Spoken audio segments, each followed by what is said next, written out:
Welcome to Our Own Voice, a partnership in mental health awareness in cooperation with NAMI Wichita and KSUN Community Radio. NAMI is the National Alliance on Mental Illness. We are the largest grassroots advocacy network for people with mental illness and their family members, with over 800 national affiliates and 13 Kansas affiliates, with NAMI Wichita being one of those 13. We provide awareness, support, education, and advocacy for people affected by mental illness. Our purpose here is to provide a community conversation on KSUN Radio that gives insight into what it's like to live with mental illness. Our intention and hope is that our program will change attitudes, assumptions, and stereotypes about people with mental health conditions, and in so doing, we will stop the stigma associated with mental illness. My name is David Larson. I am very pleased and proud to be your host today, and I am a person living with mental illness. I am in recovery for major depressive disorder. Like everyone, I struggle with the ups and downs of emotions and the challenges of being fully human, but I am doing great, and I know I have many gifts to offer my family, my friends, and my community. Now, before I get too far into the program, I want to introduce David Peterson, our executive producer. Hello, David. Hello, David. And our technical producer, Mike Padilla. Hello, Mike. Hello, but actually it's Matthew. Okay, Matthew. Hello, Matthew. You are our technical producer today. Hello. Hello. How are you? Just doing great. Thanks for being here. So, and thank you to all three of you for joining with our guest today. And our guest is Rita Hill. And this is actually another time. We've had you on once before, although I didn't get to interview you. Yes, that's correct. Yeah, it was David Peterson that interviewed you. So, let's start out with my favorite question that I ask people, and that is, where were you born and where did you grow up? Well, I was born in Inglewood, California. I lived there for about 6 months, and then my parents moved to Heston, Kansas. We had one of my aunts lived here, and so my dad moved back for a job. Okay. And so I grew up in Heston. All right. And now, where did you graduate from high school? Heston, Kansas. In Heston. Yeah, and I went to school there from K to 12. Oh, okay. So you were there all through your your schooling. Yes. That is rare, and that's wonderful. So I didn't get to do that. I moved around a lot. So, but what was the mascot of Heston High School? The mascot is a swather. Do you know what a swather is? I know what a swather is. Well, I said no in the car on the way over here, but I do know, but I still want you to tell the story. Okay, well, a swather is a piece of farm equipment. It's kind of like a combine. And now, during football season, they have an actual swather kind of parked on the football field. When I was in high school, we had like a model one that kind of drove around on the basketball court during halftime of the basketball game. That is so cool. I love that idea. Yeah. When I went to college, I kind of got ribbed because people would say, "What's your mascot? What's your high school mascot?" And I would say, "The swather." Well, what's a swather? Well, it's a piece of farm equipment. You mean to tell me that you had a piece of farm equipment for your high school mascot? You know, you didn't have this thing in a costume dancing around, or, you know, this animal, this cool animal. You had a piece of farm equipment? What kind of hillbilly are you? But that makes sense to me. And I guess because I'm not familiar with mascots like you guys are, it makes sense to me. So yeah, it's from the heart of the wheat country. It's great. Yeah, I can it's great. understand. The swather is great, but you know, I did get ribbed a lot at college. Fair enough. Well, but the best thing is it's unique. It is. There are It's no other unique, swathers around the country, are there? No. Let's hope Well, not. I don't know. But Bethel College actually is a thresher. Oh, they're a thresher, thresher. really? Yeah. So that's you know, true. that's another Farm implement. That's Yeah. another farm mascot. Yeah. Okay. Cool. Yeah. Neat. So let me jump into this question, and that is, what is your diagnosis? Well, my last diagnosis was major depressive disorder, which I have had since my 20s, and I'm now 49. Okay. And I was hospitalized recently, the last couple of months, Okay. and they tagged it then as severe with psychosis. Severe with psychosis. Now, for our listeners, that means that the depression was an extreme low, and the psychosis, that meant that you have psychotic features added to it. So you experience voices or sounds, or you see things. Yes, I was Okay. having hallucinations. I was kind of paranoid, actually really paranoid. Okay. And it was really a relapse for me, because I'd been doing pretty well in the past, and I hadn't had those kind of symptoms for a long time. Okay. I had once before in my 20s, but it was a real relapse for me. So I've had to kind of struggle to use my coping skills. Okay. Well, we're going to take a quick break, and we're going to come back and talk about those coping skills. But this is Our Own Voice on Kaysen Community Radio, and we'll be right back.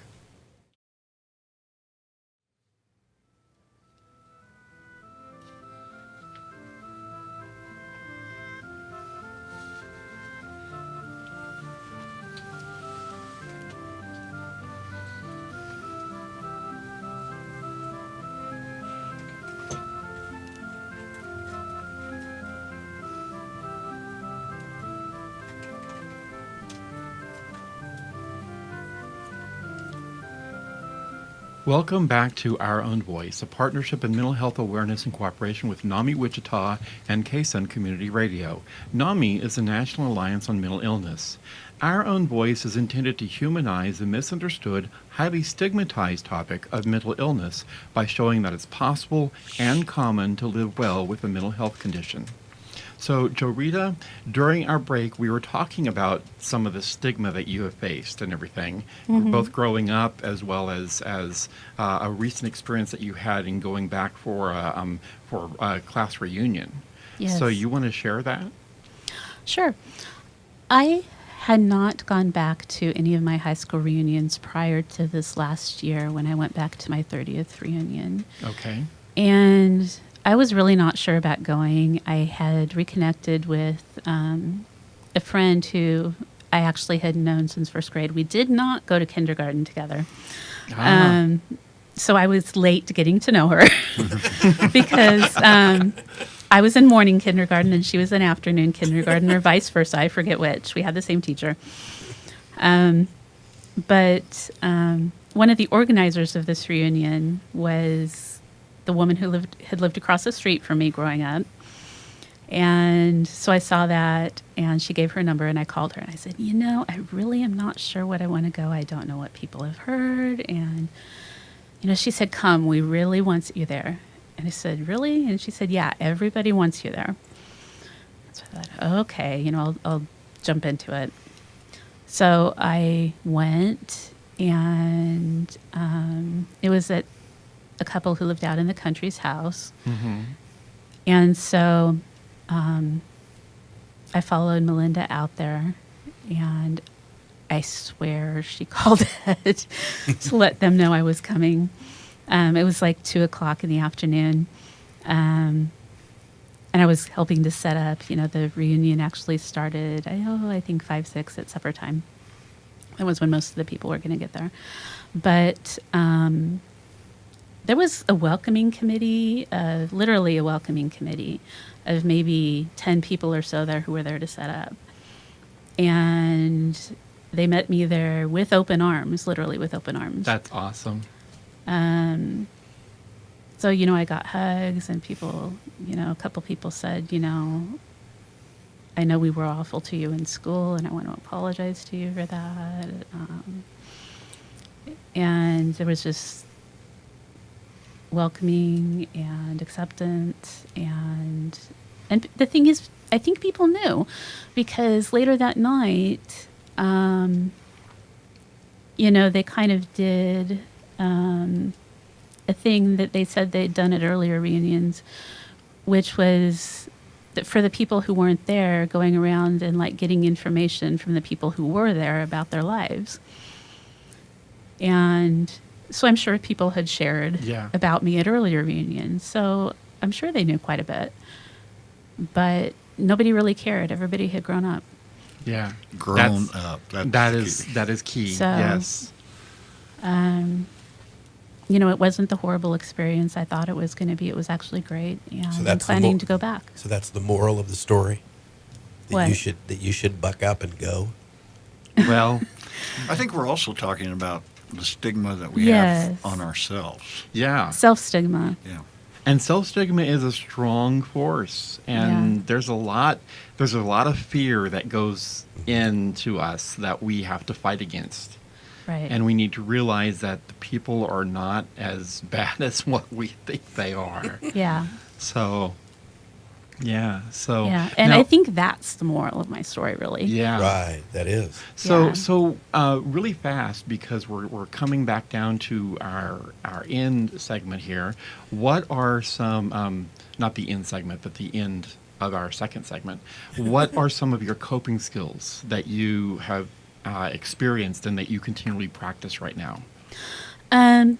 Well, actually, you said coping skills, and I reached for something. Yeah, that's okay. You can tell them what you reach for. I was going to talk about my writing, but you said coping skills, and I did reach for an object. Well, go ahead and share what that Tell us object what you is. got. That's cool.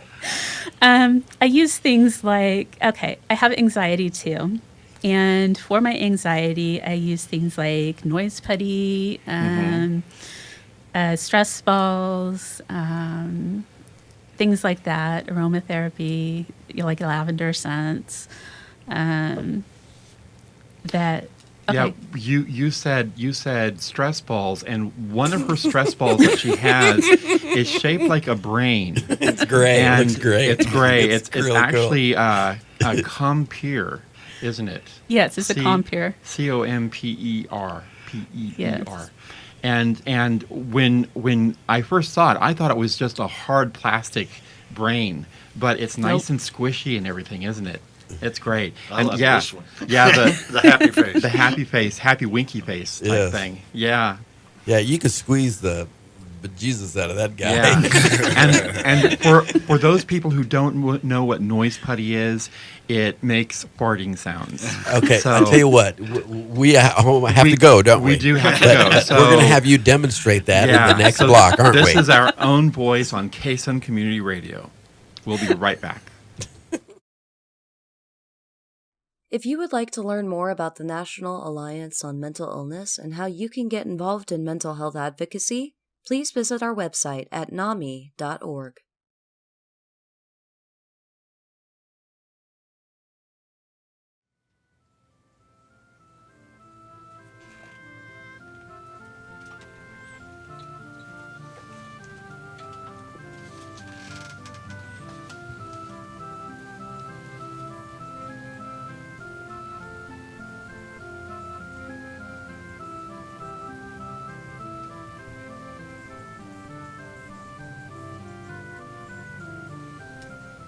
Welcome back to Our Own Voice, a partnership in mental health awareness in cooperation with NAMI Wichita and KSUN Community Radio.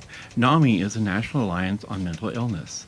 Now, Rita, before the break, we were talking about your coping skills, and I sort of stole your thunder because we were going to talk about your writing, and instead you reached for the noise putty. And we started chuckling because it is so funny, folks. You have to hear it. And so this is what noise putty sounds like. Now I've got to get it figured out here. Okay, so it's... yeah, so that's what noise putty sounds like. It's fun. It's enjoyable. hours of fun. It is. You know, I could spend all day doing that, and it would not be worth a radio show to do that. Then. So Well, I like it too because you can knead it and Yeah. it alleviates stress. exactly. So let's go back to your coping skill of writing. All right. What kinds of writing do you do? I do short stories and poetry, and I also do, well, recently I've done some nonfiction that kind of relates to my mental health, just kind of like essays and things like that. Okay. Can you share a poem with us? Sure. I brought one today, and it's called Chrysalis. In despair, the caterpillar spun tightly, gray and black strands of time woven thick and soft.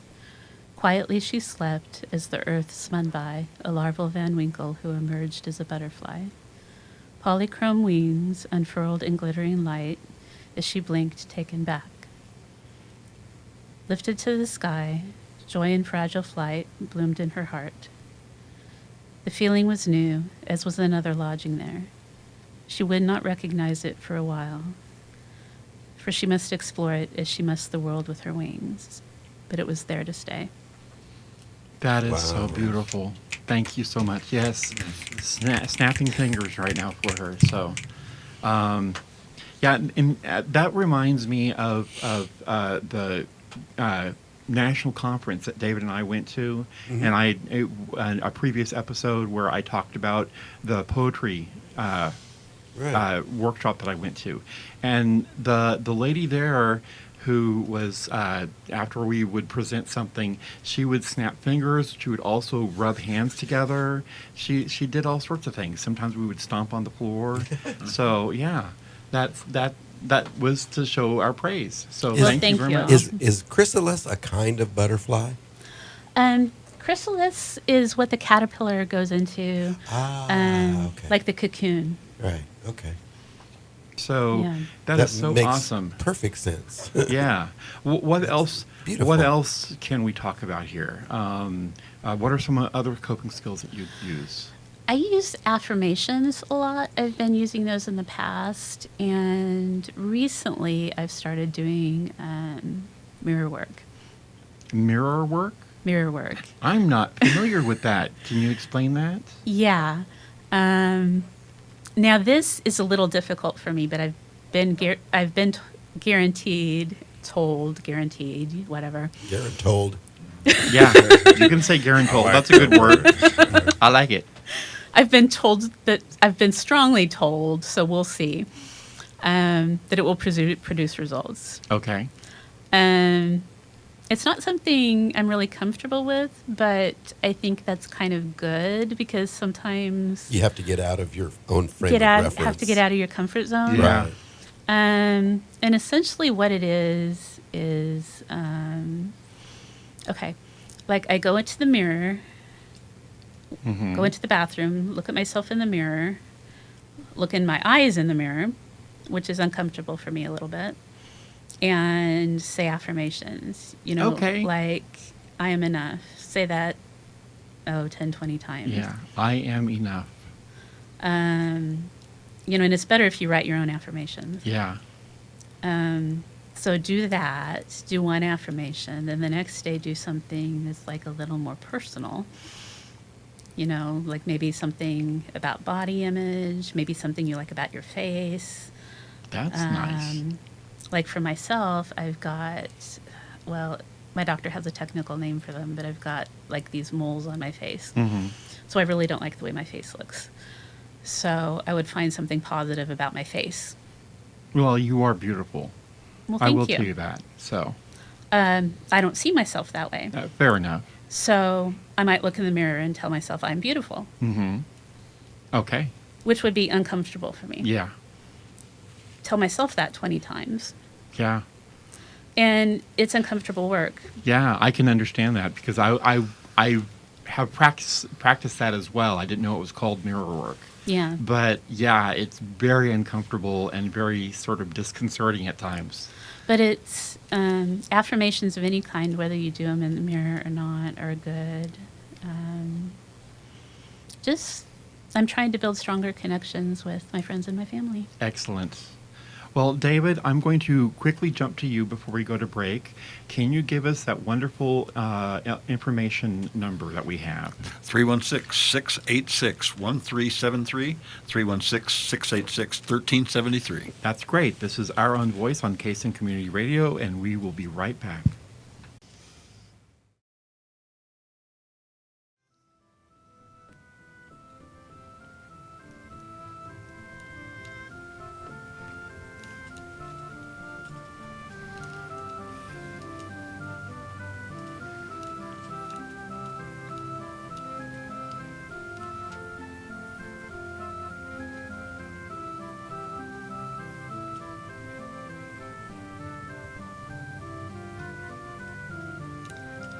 Welcome back to Our Own Voice, a partnership in mental health awareness in cooperation with NAMI Wichita and KSN Community Radio. NAMI is the National Alliance on Mental Illness. Now, David, before the break, I had you give that wonderful information number. So, how about you share that information number with us again and tell us what it does? Well, before I do that, I'm reading Tiny Buddha here, Okay. and it has kind of relevance to what I'm going to say because the message is there is always, always, always something to be thankful for. And today, we're very thankful for the intro music that you composed. Well, thank you. Very thankful for Rita for being here. Yes. Thank you. And we at NAMI have a contact number that we'd love for you to call us, 316-686-1373. We have a lot of fall programs starting, and enrollments we'd love to have you in it. In some of them, there's no cost to any of them. And just please give us a call for more information, 316-686-1373. All right. Now, about Tiny Buddha. I'll let Joe Rita mention Yes, this. because Joe. We heard that term over the break, and so that's why we're bringing it up now. It's on Facebook and Instagram. It is on Facebook. Okay. You want to share with us about Tiny Buddha? Sure. It's also a blog. You can go to Tiny Buddha, TinyBuddha.com. They also have a Facebook page, an Instagram page. I'm sure you can find them elsewhere on social media. Okay. But what they are is they do a lot of articles on meditation, affirmations, just general inspirational things. And I find it very inspirational. It is, as David said, if you like it, you'll receive a lot of others. So actually, I find that kind of nice. Yeah. That I sounds do. good, too. I do because, I tend to, on my Facebook feed used to be pretty negative. And, one day I was about ready to quit Facebook. And then I was like, no, I just need to clean it up a little bit. So I started just doing that and making sure I didn't see so much of the people who posted the negative things and following sites or people that reinforce the positive in me. And Tiny Buddha is one of those that always brings me positive things. Yeah. I have something similar on my page. It's called Universal Wisdom or something like that. Mm-hmm. But I'm definitely going to check up Tiny Buddha and put that on my page. I like that. So That's actually go ahead. that's actually interesting that you brought up your social media, because in an age like this where almost everybody has social media, it's easy when you're feeling down and feeling negative about yourself to feed into the negative stuff that you see on your news feed. So that's actually a good idea to make sure that whatever you see on your news feed is positive and affirming, if Yeah. you will, because Exactly. Yes. you're looking at it every day, especially like millennials like me. Like, we're always on Instagram, Twitter. So that's actually a good point. Yeah, Yes, and it- I like how you termed. I'm just going to clean it up a little. I like that. That's a good way of thinking. So, I just recently got to Instagram because NAMI Wichita just got an Instagram account, and we Excellent. have a wonderful lady who's been posting some wonderful affirmations, and I have really been enjoying those. And so I've been watching Instagram and seeing all these affirmations and reading through them. So. Let's see, what else can I talk about? What other coping skills do you have? Well, as far as hobbies go, Yes. I would say I spend a lot of time with my family and friends, and my friends are really a big support system for me. Okay. So they are. I wouldn't say my relationships are exactly a coping skill because I don't think that's an appropriate quite a. I don't put people into that category, Okay. but they're a big support system for me, and you know they're just there for me, which is really good. But to go back to coping mechanisms, Mm-hmm. I read a lot. Okay. Um, Excellent. I read kind of across the spectrum, nonfiction and fiction. Okay. I started a book club, Oh, excellent. which gets me out. That's Uh-huh. I'm an introvert, and that kind of takes me away Yeah. from the introvert thing. Yeah. So Well, I'm going to have to cut you off here. mhm. We're going to come to an end here. So thank you for joining us for our own voice on Cason Community Radio. Thank you to Joe Rita for talking to us about mental illness. And join us for our next Our Own Voice program.